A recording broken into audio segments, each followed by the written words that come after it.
ಎಲ್ಲರಿಗೂ ನುಡಿವಾಣಿ ಯೂಟ್ಯೂಬ್ ಚಾನಲ್ಗೆ ಆತ್ಮೀಯವಾದ ಸ್ವಾಗತ. ನಾನು ನಿಮ್ಮ ಪ್ರಿಯ ತೇಜಸ್ವಿ. ನಾವು ಮೊದಲ ಹೆಜ್ಜೆ ಕಾದಂಬರಿಯಲ್ಲಿ ಈಗಾಗಲೇ ಸುಬ್ಬಿ ಪರಿಚಯ, ಆಕೆ ಏನೇನು ನಡೀತೈತೆ ಅವ್ರ ಜೀವನದಲ್ಲಿ ಅಂತ ನೋಡಿದ್ವಿ. ತಾಯ್ತನದ ನೋವಿನಿಂದ ಗಂಡು ಮಗು ಜನ್ಮ ನೀಡಿದ ಸುಬ್ಬಿ ಒಂದು ಕಡೆ ಇದ್ದಾಳೆ. ತನ್ನ ಮಡಿ ಮೈಲಿಗೆ ಆಚರಣೆ ಬಿಟ್ಟು ಮಾನವೀಯತೆಯಿಂದ ತಾಯಿ ಮಗುವಿನ ಸೌಖ್ಯವನ್ನು ವಿಚಾರಿಸಿದ ಅಜ್ಜಿ ನಿಜವಾಗ್ಲೂ ದೇವತೆ ಅಂತಲೇ ಹೇಳ್ಬೋದು. ಇಲ್ಲಿ ತಾಯಿ ಮಗು ಇಬ್ಬರೂ ಆರೋಗ್ಯವಾಗಿದ್ದಾರೆ. ಮೊದಲನೇ ಮಗು ನಮ್ಮ ತುಂಟಿ ತನ್ನ ತಮ್ಮನೊಂದಿಗೆ ಹೇಗೆ ನಕ್ಕು ನಲಿಯುತ್ತಾಳೆ, ಮುಂದೆ ಅವರಿಬ್ಬರ ಬಾಂಧವ್ಯ ಹೇಗಿರುತ್ತೆ ನೋಡೋಣ. ಕಾದಂಬರಿ ಪ್ರವೇಶ ಮಾಡೋಣ. 1 ಗಂಟೆಯಲ್ಲಿ ನಮ್ಮ ಮನೆ ಪೂರ್ವಸ್ಥಿತಿಗೆ ಬಂತು. ಸುಬ್ಬಿ ದಣಿದ ಕಂಠದಲ್ಲಿ ಅಜ್ಜಿಗೆ ಏನೇನೋ ಹೇಳುತ್ತಿದ್ದಳು. ಅವರು ನನಗೆ ಅಧಿಕಾರದ ವಾಣಿಯಿಂದ ಅತ್ತೆಗೋಡು ತೆಗೆದುಕೊಂಡು ಬಾ ಎನ್ನುತ್ತಿದ್ದರು. ಅವರು ಹೇಳಿದ್ದನ್ನು ತೆಗೆಯುತ್ತಿದ್ದೆ. ಕೆಲವು ಸಲ ಇದಲ್ಲ ಎಂದು ಅಜ್ಜಿ ದೂರ ನಿಂತು ಬೆರಳಿನಿಂದ ತಮಗೆ ಬೇಕಾದ ಸಾಮಾನನ್ನು ತೋರಿಸುತ್ತಿದ್ದರು. ಮಿನುಗು ದೀಪದ ಬೆಳಕಿನಲ್ಲಿ ನಾನು ತಾಯಿಯ ಮುಖ ನೋಡಿದೆ. ಆಕೆ ಕಣ್ಣು ಮುಚ್ಚಿ ಮಲಗಿದ್ದಳು. ಪಕ್ಕದಲ್ಲಿಯೇ ಮೊರವೊಂದರ ಮೇಲೆ ಮಗುವೊಂದು ಮಲಗಿತ್ತು. ಅರೆ, ಇಷ್ಟೊತ್ತಿಲ್ದಿದ್ದ ಮಗು ಈಗ ಎಲ್ಲಿಂದ ಬಂತು? 75 ವರ್ಷ ದಾಟಿದ್ದ ಹಣ್ಣು ಮುದುಕಿ ರಾತ್ರಿ 8 ಗಂಟೆಯ ಮೇಲೆ ನಲ್ಲಿಯ ನೀರಿನಲ್ಲಿ ಸಚೇಲ ಸ್ನಾನ ಮಾಡಿದರು. 3-4 ಬಾರಿ ಸ್ನಾನ ಮಾಡಿ ತುಳಸಿದಳ ತೆಗೆದುಕೊಂಡು ಒಳಗೆ ಹೋದರು. ಚಳಿಯಿಂದ ನೀರುಗಟ್ಟಿದ್ದ ದೇಹ ತೆಂಗಿನ ಮರದ ಗರಿಯಂತೆ ತರತರನೆ ನಡುಗುತ್ತಿತ್ತು. 1/4 ಗಂಟೆಯ ನಂತರ ಹೊರಗೆ ಹೋರಾಡುತ್ತಿದ್ದ ಕಾಫಿಯ ಚಂಬನ್ನು ಹಿಡಿದು ಅಜ್ಜಿ ಸುಬ್ಬಿಯ ಬಳಿಗೆ ಬಂದು ಮೃದುವಾಗಿ ಸುಬ್ಬಿ ಎಂದರು. ಸುಬ್ಬಿ ಕಣ್ಣು ಬಿಟ್ಟು ಅಜ್ಜಿಯ ಮುಖ ನೋಡಿದಳು. ಕಾಫಿಯ ಪಾತ್ರೆಯನ್ನು ಹಿಡಿದಿದ್ದ ಅಜ್ಜಿಯ ಕೈ ನಡುಗುತ್ತಿತ್ತು. ಸುಬ್ಬಿಯ ದೇಹ ಬೆವತು ಹೋಗಿತ್ತು. ಬೆವರಿನ ಮಣಿಮಾಲೆ ಹಣೆಯ ಎದೆಯ ಮೇಲೆ ಕಂಗೊಳಿಸುತ್ತಿತ್ತು. ಸುಬ್ಬಿ ನಾಲಿಗೆಯಿಂದ ತುಟಿಯನ್ನು ಸವರಿ ಒದ್ದೆ ಮಾಡಿಕೊಂಡು ಕ್ಷೀಣವಾದ ಧ್ವನಿಯಲ್ಲಿ ಏನು ಎಂದಳು. ಕಾಫಿ ತಂದಿದ್ದೀನಿ, ಪಾತ್ರೆನ ಇಡ್ತೀನಿ, ನಿಧಾನವಾಗಿ ಕುಡಿಯುವಂತೆ. ಈಗ ಸ್ವಲ್ಪ ಕುಡಿ. ಕಾಫಿಯ ಹೆಸರು ಕೇಳಿ ಸುಬ್ಬಿಯ ಒಣಗಿದ್ದ ಮುಖದ ಮೇಲೆ ಕೃತಜ್ಞತೆಯ ಕಾಂತಿ ಹರಡಿತು. ಸುಬ್ಬಿ ಕಾಫಿಯನ್ನು ಕುಡಿದು ಮುಗಿಸಿ ಅಜ್ಜಿಯ ಕಡೆ ತಿರುಗಿ ಗದ್ಗದ ಅಜ್ಜಿ, ನನಗೆ ಏನು ಹೇಳಬೇಕು ಗೊತ್ತಾಗೋದಿಲ್ಲ ಎಂದಳು. ಅಜ್ಜಿ, ಏನು ಹೇಳೋದು ಬೇಡ, ಈಗ ನಿದ್ದೆ ಮಾಡು. ನೀವಿಲ್ಲ ಅಂದಿದ್ರೆ ನಿಮ್ಮಿಂದ ನೀವು ನಿಮ್ಮ ಮಕ್ಕಳು ಮರಿ ತಣ್ಣಗೆ ಬದುಕಲಿ ಅಜ್ಜಿ. ಅಜ್ಜಿ ನನ್ನ ಕಡೆ ತಿರುಗಿ, ಪಾಪ ಮಗು ಕಟ್ಟೋಗಿದೆ, ನಮ್ಮನೆಗೆ ಬಾ, ಅನ್ನ ಹಾಕ್ತೀನಿ ಎನ್ನುತ್ತಾ ನನ್ನನ್ನು ತಮ್ಮ ಮನೆಗೆ ಕರೆದುಕೊಂಡು ಹೋದರು. ರಾತ್ರಿ 9:30 ಗಂಟೆಗೆ ವಠಾರದ ಜನರೆಲ್ಲ ಹಿಂತಿರುಗಿ ಬಂದರು. ಹೊಸ ಜೀವಿಯೊಂದು ತಮ್ಮ ವಠಾರದಲ್ಲಿರುವುದನ್ನು ನೋಡಿ ಎಲ್ಲರೂ ಬೆರಗಾದರು.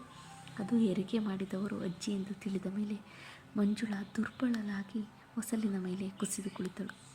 ಮೈಲಿಗೆ ಮುಟ್ಟಿಕೊಳ್ಳಬೇಕೆಂದು ಎಂಜಲನ್ನು ಇತರರು ತುಳಿದಾರೆಂದು ಗಂಟೆಗಟ್ಟಲೆ ಕಾದ ಜಾಗವನ್ನು ಕಾದು ಕುಳಿತ ಅಜ್ಜಿಯೇ ಹೀಗೆ. ಅಯ್ಯೋ ಸುಬ್ಬಿ, ಇನ್ನು ನಾನು ಬದುಕಿರೋವರೆಗೂ ಅಜ್ಜಿನ ಅವರ ಮಡಿ ವಿಷಯದಲ್ಲಿ ಆಸೆ ಮಾಡೋದಿಲ್ಲ ಕಣೆ. ಅವರು ಏನಾದರೂ ಮಾಡ್ಕೊಳ್ಳಿ, ಅವರಿಗೆ ಮಾನವ ಹೃದಯ ಇದೆ, ಅಷ್ಟು ಸಾಕು ಎಂದಳು ಬಿಗಿದ ಕಂಠದಿಂದ ಮಂಜುಳಾ. ಮಾರನೇ ಬೆಳಿಗ್ಗೆ ಅಪ್ಪ ಅಜ್ಜಿಗೆ, ನಿಮ್ಮಿಂದ ತುಂಬ ಸಹಾಯವಾಯಿತು ಅಜ್ಜಿ, ನೀವಿಲ್ಲ ಅಂದರೆ ಅವಳ ಗತಿ ಏನಾಗ್ತಿತ್ತು? ವ್ರತಗೀತ ಮಾಡೋದವರು ನೀವು, ಅಂಥದ್ರಲ್ಲೂ ಬಿಡಪ್ಪ, ಏನು ಮಾತು ಅಂತಾಡ್ತೀಯ? ಅವಳು ಪ್ರಸವ ವೇದನೆ ಅನುಭವಿಸ್ತಿರುವಾಗಲೂ ನನ್ನ ಮಡಿಯೇ ಏನೋ ಹುಟ್ಟಾಗಿ ನಿಂಗೆ ಬಂದಿದ್ದು, ಅದು ಈಗ ಬಿಡೋಕ್ಕಾಗೋದಿಲ್ಲ. ಆದರೆ ನಾವು ಅನುಭವಿಸ್ತಾ ಇರುವಾಗ ಸಂತೈಸೋದು ಧರ್ಮ ಎಂದು ಅಜ್ಜಿ ಅಲ್ಲಿಗೆ ವಿಷಯವನ್ನು ಮರೆಸಿಬಿಟ್ಟರು. ಆದರೆ ವಠಾರದ ಮಹಿಳಾ ಮಂಡಳಿಗೆ ಅಜ್ಜಿಯಲ್ಲಿನ ವಿಶ್ವಾಸ ಹೆಚ್ಚಾಯಿತು. ನನ್ನ ತಮ್ಮ ಗುರುರಾಜ ಹುಟ್ಟಿದ ಮೇಲೆ ನನ್ನ 2 ವರ್ಷದ ಬದುಕು ಒಮ್ಮಿಂದೊಮ್ಮೆಗೆ ಬದಲಾಯಿಸಿತು. ಈ ಬಗ್ಗೆ ಬದಲಾವಣೆಯನ್ನು ನಾನು ಕನಸಲ್ಲಿಯೂ ಕಂಡಿರಲಿಲ್ಲ. ನಾನು ಹುಟ್ಟಿದಾಗ ಹೆಣ್ಣಾಯಿತೆಂದು ನಿರಾಶೆಗೊಂಡಿದ್ದ ಸುಬ್ಬಿ ಅಪ್ಪ ಗುರುವಿನ ಜನನದಿಂದ ಹರ್ಷಿತರಾಗಿದ್ದರು. ಸುಬ್ಬಿ ತಾನು ಮೊದಲೇ ಮನಸ್ಸಿನಲ್ಲಿದ್ದುಕೊಂಡಂತೆ ಗುರುಗಳ ಹೆಸರನ್ನು ಮಗನಿಗಿರಿಸಿದ್ದಳು.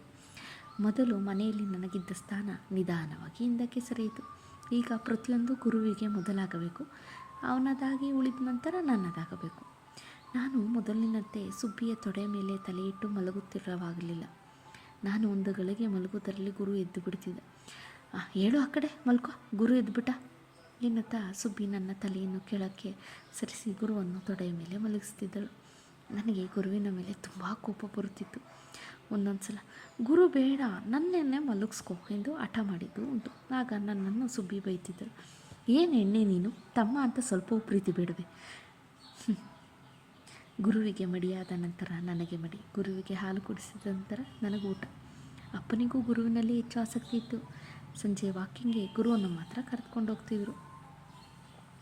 ಕೆಲವು ಸಲ ನಾನೂ ಬರ್ತೀನಿ ಎಂದು ನಾನು ರಗಳೆ ಮಾಡುತ್ತಿದ್ದೆ. ಆಗ ಅಪ್ಪ, ನಾನು ಹೇಳಿದಾಗ ನೀನು ಕೇಳೋ ಆಗಿದ್ದು ಮಾತ್ರ ಕರ್ಕೊಂಡು ಹೋಗ್ತೀನಿ ಎಂದು ಷರತ್ತು. ಏನು? ನೀನು ಮಧ್ಯದಲ್ಲಿ ಕಾಲು ನೋಯ್ತೆ ಎತ್ಕೊ ಎಂದು ಹಠ ಮಾಡಬಾರ್ದು, ಹಾಗಾದರೆ ಮಾತ್ರ ನನ್ನ ಜೊತೆ ಬಾ. ನಾನೊಬ್ಬಳೇ ಇದ್ದಾಗ ಅಪ್ಪ ಈ ರೀತಿಯ ಷರತ್ತುಗಳನ್ನು ನನಗೆ ಹಾಕುತ್ತಿರಲಿಲ್ಲ. ಆಗ ಅವರೊಡನೆ ವಾಕಿಂಗ್ ಹೊರಟಾಗ ನನ್ನನ್ನು ಎತ್ತುಕೊಂಡೇ ಹೊರಡ್ತಿದ್ದರು. ಈಗ ಮಾತ್ರ ಅವರಿಗೆ ಗುರು ಬೇಕು, ನಾನು ಬೇಡ. ನಾನು ಮತ್ಸರ ಕೋಪದಿಂದ ಬದಲು ಹೇಳದೆ ಅಳುತ್ತಾ ಆಟ ಮಾಡುತ್ತಿದ್ದೆ. ಆಗ ಸುಬ್ಬಿ ಬಂದು ನನಗೆ 2 ಏಟು ಕೊಟ್ಟು ಒಳಗೆ ಎಳೆದುಕೊಂಡು ಹೋಗುತ್ತಿದ್ದಳು. ಗುರು ಅಪ್ಪನ ಬೆನ್ನಿನ ಮೇಲೆ ಸವಾರಿ ಮಾಡುತ್ತಾ ಸುತ್ತಾಡಿ ಬರುತ್ತಿದ್ದ. ಗುರು ನನ್ನ ಪ್ರತಿಸ್ಪರ್ಧಿಯಾದರೂ ಅವನಲ್ಲಿ ನನಗೆ ತುಂಬ ಪ್ರೀತಿ ಇತ್ತು. ಅವನ ದುಂಡು ಮುಖ, ಹಾಲು ಗಿನ್ನಿ, ಹೊಳಪುಗಣ್ಣು, ಗುಂಗುರು ಕೂದಲು, ತಿಳಿಯಾದ ದೇಹಕಾಂತಿ ನನ್ನಲ್ಲಿ ಕೋಮಲ ಭಾವನೆಯನ್ನು ಹುಟ್ಟಿಸುತ್ತಿದ್ದವು. ಗುರುವಿನೊಡನೆ ಆಡಲು ನನ್ನ ಮನಸ್ಸು ತವಕಿಸುತ್ತಿತ್ತು. ಅವನು ಮಲಗುತ್ತಿದ್ದ ತೊಟ್ಟಿಲನ್ನು ತೂಗಲು ನನ್ನ ಕೈಗಳು ಆಸೆ ಪಡುತ್ತಿದ್ದವು. ಆದರೆ ಸುಬ್ಬಿಗೆ ನನ್ನಲ್ಲಿ ನಂಬಿಕೆ ಇರಲಿಲ್ಲ. ಗುರುವಿನ ಬಳಿ ಹೋದೊಡನೆ, ಈ ಕಡೆ ಬಾ, ನೀನು ಹೊರಟು ಹುಡುಗಿ, ಅವನು ನಿನ್ನ ಹೊರಟಾಟ ತಡೆಯಲಾರ ಎನ್ನುತ್ತಿದ್ದಳು. ಅವನು ಅಳುವಾಗ ತೊಟ್ಟಿಲ ಹಗ್ಗ ಕೈಗೆ ತೆಗೆದುಕೊಂಡೊಡನೆ, ಸದ್ಯ ನೀನು ಸುಮ್ಮನಿದ್ರೆ ಆದೀತು, ಇನ್ನು ಅವನನ್ನು ಬೀಳಿಸಿ ಅದೊಂದು ಉಪಕಾರ ಮಾಡಬೇಡ ಎಂಬ ಮಾತು ಬಾಣದಂತೆ ಹಾರಿ ಬಂದು ನನ್ನ ಕಿವಿಯಲ್ಲಿ ನಾಟುತ್ತಿತ್ತು. ಆಗ ಮಾತ್ರ ನನಗೆ ಗುರುವಿನ ಮೇಲೆ ಕೋಪ ಬರುತ್ತಿತ್ತು. ಗುರುವೇನು ದೇವಲೋಕದಿಂದ ಬಂದವನ? ಗುರುವನ್ನು ನಾನು ಪ್ರೀತಿಸ್ತಿದ್ದೆ, ಆದರೆ ಈ ಪಕ್ಷಪಾತವನ್ನು ಮಾತ್ರ ನನ್ನಿಂದ ಸಹಿಸಲಾಗುತ್ತಿರಲಿಲ್ಲ. ಬಯಸಿ ಬಯಸಿ ಹುಟ್ಟಿದ ವಂಶಧಾರಕ ಗುರು.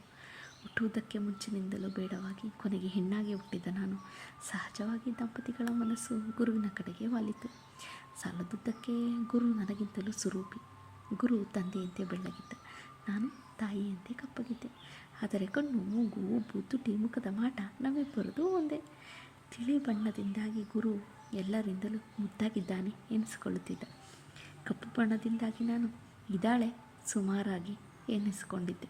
ಗುರುವನ್ನು ನೋಡಲು ಮನೆಗೆ ಬಂದವರೆಲ್ಲ ಚೆನ್ನಾಗಿದ್ದಾನೆ, ಅಕ್ಕನ ಹಾಗಲ್ಲ ಎಂದಾಗ ಸುಬ್ಬಿಯ ಮುಖ ಹರಳುತ್ತಿತ್ತು. ನನಗಿನ್ನೂ ಆ ಮಾತಿನ ಮಹತ್ವ ತಿಳಿಯುತ್ತಿರಲಿಲ್ಲ. ನಾನು ಬಂದವರ ಮಾತಿಗೆ ಕಿವಿ ಕೊಡದೆ ನನ್ನ ಚೇಷ್ಟೆಯಲ್ಲಿ ಮುಳುಗಿರುತ್ತಿದ್ದೆ.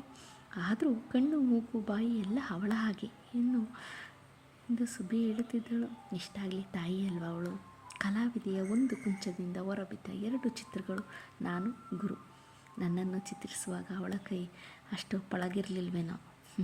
ಕೆಲವು ಬಾರಿ ಸುಬ್ಬಿ, ಗಂಡು ಮಗುವಿಗೆ ಏಕೆ ಬಣ್ಣ, ಇವನಿಗೆ ಬದಲು ಇವಳಿಗಾದರೂ ಈ ಬಣ್ಣ ಬಂದಿದ್ದರಾಗಿತ್ತು ಎನ್ನುತ್ತಿದ್ದಳು. ಆದರೆ 3ನೇವರು ನನ್ನ ರೂಪವನ್ನು ಟೀಕಿಸುತ್ತಿದ್ದಾಗ ಸುಬ್ಬಿಯವರ ಮೇಲೆ ತಿರುಗಿ ಬಿದ್ದು, ಕಪ್ಪಾದ್ರೇನಂತೆ, ಲಕ್ಷಣವಾಗಿದ್ದಳು ಬಿಡಿ ಎನ್ನುತ್ತಿದ್ದಳು. ನೋಡಿದ್ರ, ಹೆಣ್ಣಾಗಿ ಹುಟ್ಟಿದ್ದೇ ತಪ್ಪು, ಅದರಲ್ಲೂ ಬಣ್ಣವಿಲ್ಲದೆ ಹೋದ್ರಂತೂ ಸಮಾಜ ಇನ್ನೂ ನಿಕೃಷ್ಟವಾಗಿ ಕಾಣುತ್ತೆ. ಅದಕ್ಕೆ ಬಡತನದ ಮನೆಯೊಳಗೆ ಹೆಣ್ಣು ಹುಟ್ಟಬಾರ್ದು ಅಂತ ಹಾಡು ಹೇಳಿರೋದು ಅನಿಸುತ್ತೆ. ಏನೇ ಆಗಲಿ, ಈ ಗಂಡು ಹೆಣ್ಣು ಇವುಗಳ ನಡುವೆ ಇರೋ ತಾರತಮ್ಯ ಬದುಕು ಯಾವಾಗ ಕೊನೆಗೊಳ್ಳುತ್ತೋ. ಸುರದ್ರಪಿಯಾದರೆ ಹೆಣ್ಣು, ಇಲ್ಲವಾದರೆ ಆಕೆಗೆ ಬದುಕೇ ಇಲ್ವಾ? ಮುಂದೇನಾಗುತ್ತೆ ಕಾದು ನೋಡೋಣ. Stay tune with Nudivani YouTube channel. Please subscribe my channel. ಆದಷ್ಟು ಶೇರ್ ಮಾಡಿ, ಕಮೆಂಟ್ ಮಾಡಿ, ಸಬ್ಸ್ಕ್ರೈಬ್ ಮಾಡ್ಕೊಳ್ಳಿ. Thank you.